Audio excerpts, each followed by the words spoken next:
I'm Justin Glaw, writer and journalist, and I've spent my career chronicling the violence, unrest, and chaos of American life. On this podcast, I'll discuss the events roiling this complex and troubling country and speak with some of the people trying to make sense of the madness that pervades our world. This is American Doom. Hey, everyone, and welcome to the American Doom podcast. Today, I'm talking with DeRay McKesson of Campaign Zero. DeRay and I met 10 years ago in Ferguson when I was there covering the police killing of Mike Brown. And since then, DeRay's gone on to work in police brutality and criminal justice reform spaces through his group Campaign Zero. Today, we're going to talk about the Sonya Massey case, police brutality in general, and a little bit on the 2024 election. Join us. First off, DeRay, it's so nice to have you after all these many years later when we met on Ferguson, which, 4 days from now will have been 10 years ago, believe it or not, which I want to talk about. But first, I wanted to talk about, obviously, the Sonya Massey case. If you want to just start off and kind of give us your thoughts on what you've seen there. Obviously, a tragedy, right? The police still killed 3 people a day in the country. We're looking at the numbers. Uh, this year, we have more data than we've ever had, and it does look like it is changing where it's happening. But the Sonya Massey killing is a reminder that it continues to happen all the time. That's a sheriff's department. The sheriff's departments get very little attention in the grand scheme of how we talk about this. It's mostly Mhm. local police departments, but we've looked trying to find the use of force policy in that department, can't find it. The police union Mm. contracts in that department, can't find it. So it is one of those places where they could have actually been following the rules, and that is even scarier. Mhm. I'm glad you brought up those numbers because that's another thing I wanted to talk about. Obviously, the FBI is it's up to law enforcement, individual law enforcement agencies to submit use of force numbers to the FBI. But since Ferguson, the media has really stepped in and has done a much better job of tracking fatal use of force. And every time an event like this occurs, you'll hear calls for the media to sort of like stop race baiting about police brutality. They'll point to things like high profile police killings of white people like Tony Timpa, who was basically suffocated by Dallas police, much in the same way as George Floyd. It seems crazy to have to explain this, but for the benefit of those who might not fully understand, enlighten us on why police brutality against Black Americans has resulted in widespread responses like protests and calls for criminal justice. Yeah, it is wild. At the beginning of your question, it is wild that the federal government doesn't require departments to Hmm. submit this information. The law does require it, but the only thing that the federal government can do is withhold money if police departments don't comply, and they will not Hmm. withhold the money. So less than 50% of departments send in the data. It is wild. It's our database, mappingpoliceviolence.org, and then the Washington Post database that are the two best repositories of it. And the difference is that the Washington Post only includes you if you were killed with a gun. They don't include people that the police kill off duty or with other weapons. We do all weapons, all duty status. And also, let me just ask: in custody deaths, in jails and prisons that may not, like, those are mostly not committed by law enforcement with firearms. Those are taser, and you guys do that as well, right? We don't do jails and prisons. There is no great source of jail and prison data at the national level. So there are Yeah. people who like track jail deaths in Atlanta and in LA, and Rikers are probably the 3 cities, New York City Hmm. are the 3 cities that have good city data on jail deaths. But there's no national tracker of prison and jail deaths in one place. Like nobody's doing that work. There are people that did some really incredible work around prisons and jails during COVID, but they did COVID deaths. They sort of stopped after COVID, after the restrictions were lifted. I want to ask you about another thing that always happens in the wake of a tragic incident like this is that people go, and especially as we know the numbers, we know that the numbers continually have been going up since we really started tracking them 10 years ago, and the question always becomes, okay, so how do we mitigate this? And one of the things that I kind of tend to think about, especially in the case of Sean Grayson at the Sangamon County Sheriff's Office in Illinois, and a lot of small law enforcement agencies, especially in rural places. Not to be dismissive here, but I don't think that they're getting the best and the brightest candidates to become officers and law enforcement agents. when you think about things that could help alleviate this problem, would reforms like requiring higher levels of education or even higher levels of pay sort of help to disqualify people who probably shouldn't be out there as law enforcement? I forgot to answer part of your previous question is Oh, that yeah, Black sure. people are about 12% of the population and almost 30% of the people killed by the police. So that's why we talk about the disproportionate impact Hmm. on Black communities is because the outcomes are actually disproportionate. But to your question, people talk about training and education and salary. And the way that I think about the police is like, imagine if you had a job where it was impossible to be held accountable. Hmm. Like there was like no way anybody could hold you accountable. I mean, that's what the police are. So you could add all the bells and whistles you want, but if you knew that no matter what you did, it would be damn near impossible to terminate you, then like that breeds a level of lawlessness that we see in American policing. In 2014, when I was in the street in Ferguson, I thought that the police were like breaking all these rules. I was like, this is wild. I can't believe it. And then I Yeah. realized they're not, that the rules are actually written for them. The rules are in their favor. So all they have to do is say they were afraid and they could kill people. That wasn't even a violation of the rule. The rules are actually written for them. So instead of thinking that they were breaking the rules, I was like, oh my goodness, they got their own set of rules. That's why we did this big project in 2015 that we started and have continued on police union contracts. I didn't know that the contracts make it like Detroit has this clause that I've always been fascinated by, and I want a reporter or somebody to write about it. In Detroit, the contract literally says that if an officer is convicted of domestic violence, they cannot be fired for the next 12 months to give them a chance to fight the conviction. That is in the Mm. contract. That's like what it is what it says. And you're like, It that seems is like they might wild. know. It seems like they might have had some experience with officers being convicted or indicted for domestic violence cases then, right? It like floors me. Yeah. So Yeah, instead of thinking that like there was some violation, the rules are bad. it sort of reminds me, like, one of the things I've always found that's to your point about law enforcement, there's not a lot of accountability. Like, being in the police department, having a police department is like one of the only jobs that I can think of where, like, the worse you are at your job, the more money you get, right? Like, crime goes up and Chicago PD, NYPD, whoever, they say, you guys got to give us more money, man. This crime is out of control. We need to get this under control. So please give us more money. And it's like, it just seems like sort of the opposite of how that incentive should work. And then, if crime goes down, the argument becomes, you guys got to keep giving us a lot of money because we're keeping the crime down here, and if you don't give us money, then the crime's going to go up. So, like, there's no way around, it seems like, the rationale for law enforcement to continually getting increased funding. And maybe that's what we should talk about. Obviously, there was after Ferguson, and then again throughout the last 10 years, but really Ferguson and George Floyd are these sort of two, like, pinnacle events in my mind, where they brought about the conversation of police funding and criminal justice reform. Tell me about sort of where those arguments stand. Obviously, we've had, like, all the defund the police stuff, but let's talk a little bit about funding and kind of where you stand on that, and where you think things are. And what's true is that, and this is true of most big government systems. Like I used to be the chief human capital of the school system of Baltimore. This is true in almost all school systems. It's also true in police departments. Is that around 80% of the budget is people. So Mhm. if you want to move a big chunk of money, there's no way to do it without decreasing the headcount. That's just like the way it goes. There's like not enough police cars and guns and badges and Right. uniforms to make up for the dollar amount. It will be people. And the only way to decrease the number of people is through the contract. Yeah. So one of the things that happened when the conversation about funding became a big deal in 2020 and today is that so few people even forget organizers. It's like legislators don't even understand the contracts. So it's like you couldn't get rid of 100 officers in a city if you wanted to overnight because the contract makes it really hard. What you could do is eliminate vacancies. You can cut overtime.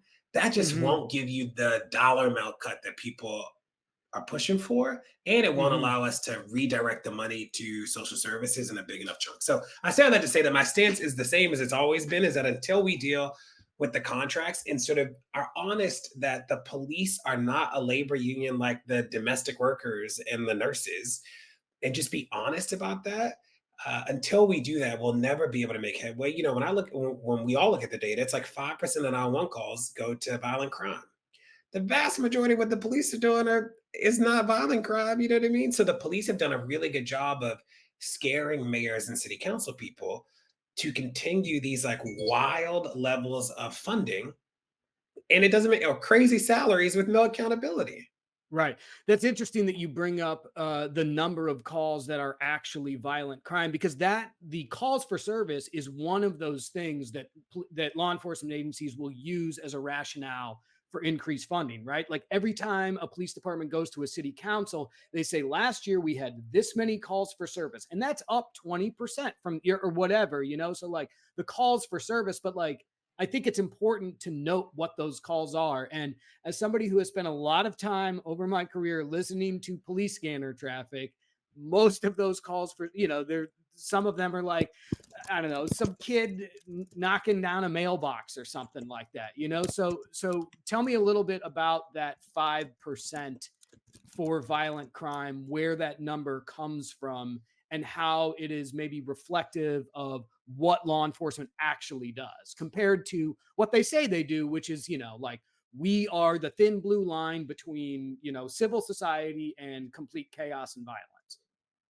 Yeah, it's one of the few national figures that we get from the aggregate data that the federal government compiles, which is I'm happy they do it. But the local data bears it out too. The other big data point that's important is the clearance rate, which most people call like what percentage of crimes do the police solve? Do you know what the Right. clearance rate actually measures? Do you know what it Oh, the, measures? the clearance rates are insanely low. And But do you especially know what it for measures? Like what Oh, does it all it measures is an arrest was made. It does not measure whether or not that person is convicted at the end of the criminal justice cycle, right? So, yeah, but tell me about it. I have just an many thoughts arrest? on clearance Yes. rates. Just an arrest. So you're Right. like, you look at, people in DC are like it's out of control and da da da. And you're like, the clearance rate is 20% for shootings. You're like, y'all don't even you don't Yeah. even think you have one person Right. for these shootings. It is, or robberies. The clearance rate's like 20, 25%. You're like, what are y'all? It's a million of y'all. What are y'all doing? Because it's certainly not finding people stealing anything. You're like, it's a rational choice to steal in a place where the clearance rate 15%. You know what I mean? Y'all not Right. finding nobody.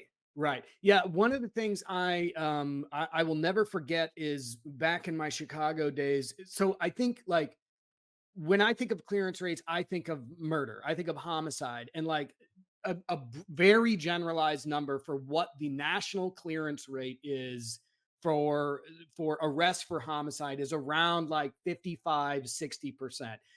In actuality, that number is more like 18 or 20%, because by the time you get through the court system, the number of people who actually get convicted for homicides, which is about, there's 15,000 homicides a year in this country, is probably something more like, between 15 and 25% or something. So like we hear all of this stuff about law enforcement, again, the thin blue line, we are protecting the weak, from these criminals. Well, yeah, the clearance rates are very interesting because again, that is, we need more money because we got to do this. And then yet when you start looking into the numbers of how effective they are at their jobs, it doesn't really hold up.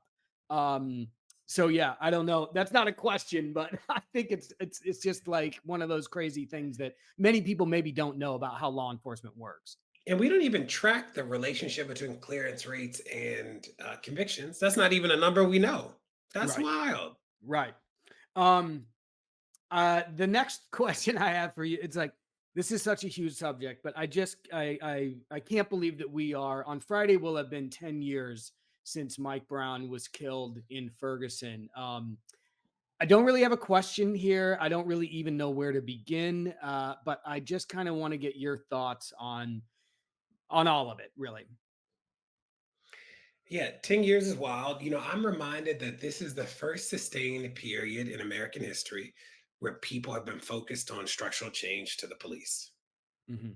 That when we think about the civil rights movement, which is the other era that people talk about often, they were surviving the police, getting through the police to get to the big wins that they were looking for: voting, housing, desegregation, wages. Hmm. They weren't passing laws about the police, and that's not a critique of them. It just wasn't the actual focus. It was what they had to get through to get to the thing that they were trying to do. Yes. In this moment where the focus is actually like, how do we do something about the police? And I think this first decade was like laying the foundation and helping people understand that there was a problem, and we made real structural change, which I'm happy to talk about. But in 2014, we didn't even know how many people the police killed. It was like Yes. we had no data. It was sort of wild. Right. 10 years later, we do. What I'm excited about with the next decade is that I do think there's been a lot of momentum. I think that there can be a lot more change, and I'm happy to talk about the changes happen. The thing that has frustrated me is that unlike the civil rights movement, where they got these big pieces of national legislation passed, it worked because they were looking for like voting, housing, stuff like that. With the police, the reality is that there are 18,000 police departments, and less than 100 of them are managed by the federal government directly. There is no one piece of federal legislation that's going to do what we need because your local police. Not the George Floyd Policing Act. No, and not that's not even a knock on the George Floyd Act is good, but Yeah. it only directly impacts the 100 police department, less than 100 police departments the federal government manages. Right. The federal government can't make your local police department do anything. They can't make your state sheriff's office do anything. What they Right. can do is incentivize it, and they can penalize people for not doing things using money. I mean, it's like how we got seatbelt laws, right? It's how we got speed limits, but they can't actually make the departments do anything. And they can model, it's a big deal. They can model things that, especially the smaller departments, will feel pressured to use, but it won't single handedly do it. That's not the way that we set up federalism in the police departments. So, Yeah. what is true is that, like, best case scenario, we're going to be running a 50-state strategy around the police. That's like the way it has to work. Or Yes. we'll be running city strategies in red states to get the blue cities to show people it's possible. Like, that is the way that the change will actually roll across the country. And that is different than the civil rights movement era. They were looking for big federal pieces of legislation. Hmm. The federal government can do pattern and practice investigations, but we got that power after the beating of Rodney King. That's relatively new. And Obama did the most in history at the time, which is 3 police departments a year that they investigated.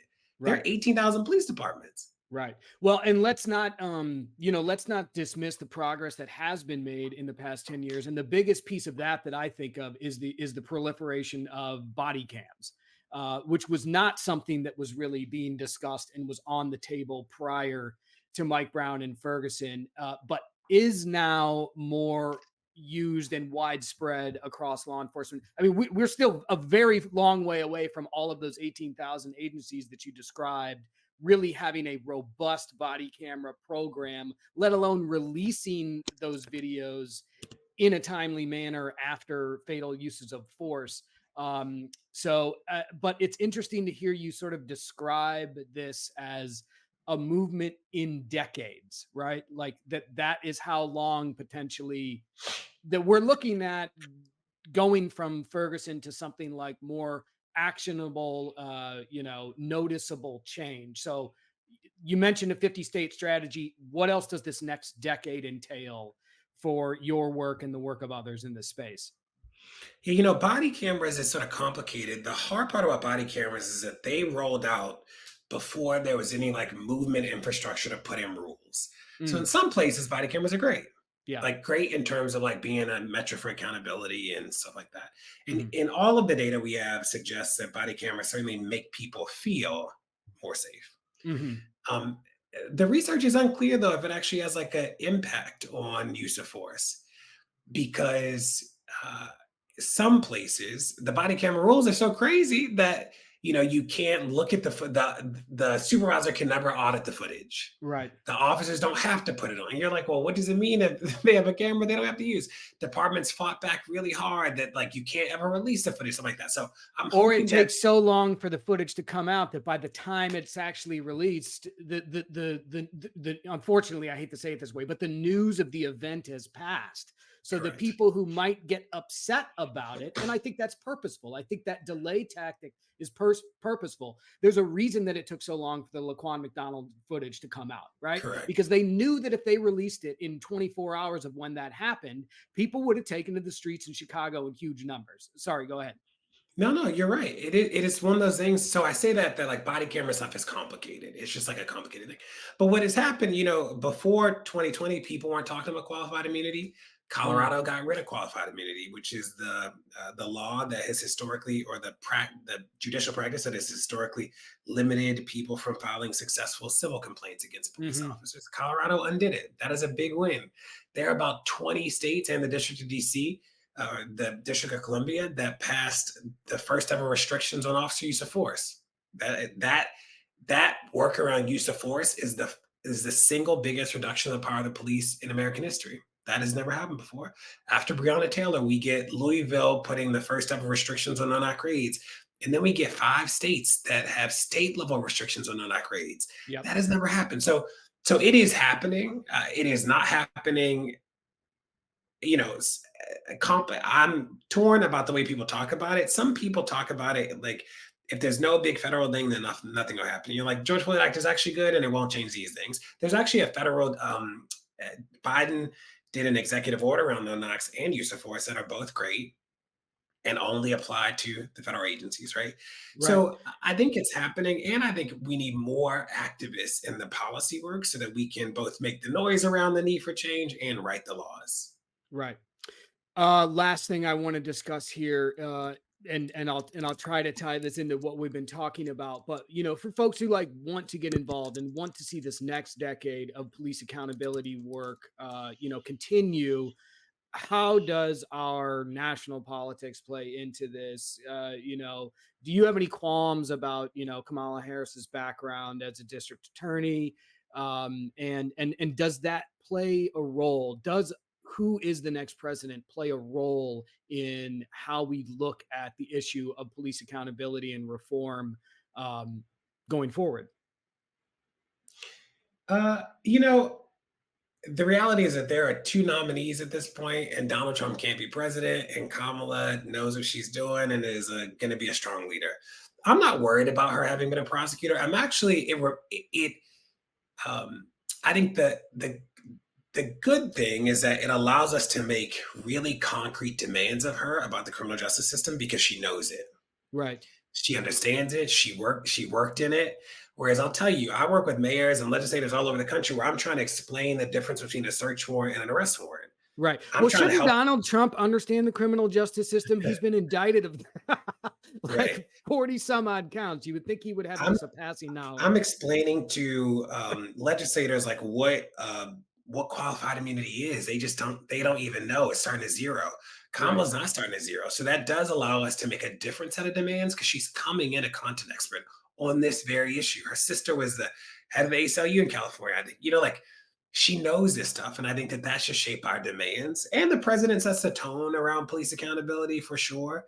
So I'm Hmm. hopeful. And what she said she was going to do, I remember meeting with her when she ran for president the first time, is that she talked about police accountability. She talked about increasing the number of staff in the DOJ's Office of Civil Rights to increase the number of investigations they can do. The George Floyd Act will actually increase the power of that office to hold police departments accountable, which is a good thing. First ever change in their power since post Rodney King. So I actually think that it sets us up to make really concrete demands of change as opposed to thinking about it as a bad thing. Right. Thanks so much for joining us here today, DeRay. Tell folks where they can find your work and sort of what you guys have going on. Yeah. So I lead a group called Campaign Zero. There are about 40 of us. We do laws and policies around police violence and mass incarceration. We believe that we can end police violence in this lifetime. That is a real belief, not a Pollyanna belief. And you can find me on Twitter at Deray, Derey. Thanks so much. Appreciate it. Thank you for listening to American Doom. This podcast is just a part of my work as a writer and journalist. To keep up, or at least to try to, because chaos and speed are the 2 primary drivers of my work, you can subscribe to my newsletter on Substack. Just search for American Doom there, and you'll find the investigations and stories that I cover. Coming up on my newsletter are more dives into election deniers working as local election officials across the country. This is work I've been doing mostly by myself for the last 4 years, and it's not possible without your support. American Doom is the only place that you'll find reporting on local election denier officials. So if you support this effort to protect against threats to democracy, please subscribe to my newsletter, American Doom, on Substack. Thank you.